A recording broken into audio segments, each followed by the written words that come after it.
আন্তর্জাতিক নারী দিবসের অনুষ্ঠানে গুরুত্বপূর্ণ বক্তব্য দিয়েছেন বাংলাদেশের রাষ্ট্রপতি মোহাম্মদ শাহাবুদ্দিন। তিনি বলেছেন, স্বাধীনতার ঘোষক ছিলেন শহীদ রাষ্ট্রপতি জিয়াউর রহমান এবং নারীর রাজনৈতিক ও অর্থনৈতিক ক্ষমতায়নের যে ভিত্তি তিনি স্থাপন করেছিলেন তা পরবর্তীতে আরও শক্তিশালী ও সময়োপযোগী করেছেন দেশনেত্রী বেগম খালেদা জিয়া। রোববার রাজধানীর ওসমানী মিলনায়তনে আন্তর্জাতিক নারী দিবস উপলক্ষে আয়োজিত এক অনুষ্ঠানে প্রধান অতিথির বক্তব্যে রাষ্ট্রপতি এসব কথা বলেন।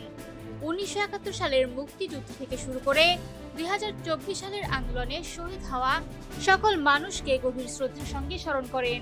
রাষ্ট্রপতি বলেন, শহীদদের স্বপ্ন ছিল একটি বৈষম্যহীন ন্যায়ভিত্তিক বাংলাদেশ গড়ে তোলা, আর সেই লক্ষ্য বাস্তবায়নের মাধ্যমে তাদের আত্মত্যাগের প্রকৃত মূল্যায়ন সম্ভব।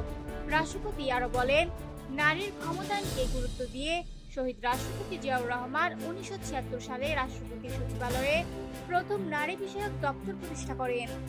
এরপর ১৯৭৮ সালে গঠন করা হয় মহিলা বিষয়ক মন্ত্রণালয়।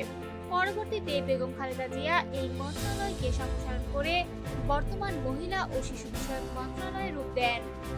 অর্থনৈতিকভাবে পিছিয়ে থাকা নারীদের ক্ষমতায়নের লক্ষ্যেও সরকার নতুন উদ্যোগ নিয়েছে বলে জানান রাষ্ট্রপতি।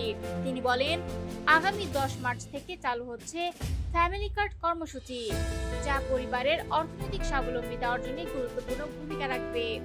নারীর অধিকার ও ন্যায় বিচার নিশ্চিত করতে সরকার সহ সংশ্লিষ্ট সকলকে কার্যকর পদক্ষেপ নেওয়ার আহ্বান জানান তিনি। একই সঙ্গে ঘরে ও বাইরে নারীদের নিরাপত্তা নিশ্চিত করার উপরও গুরুত্বারোপ করেন। রাষ্ট্রপতি বলেন, দেশের মোট দেশজ উৎপাদনে প্রায় ১৬% অবদান আসে গৃহস্থালির কাছ থেকে। স্বাস্থ্যসেবা, শিক্ষা, কৃষি, শিল্প, সাহিত্য, কলকারখানা ও নির্মাণ সহ বিভিন্ন ক্ষেত্রেই নারীরা গুরুত্বপূর্ণ অবদান রেখে চলেছেন।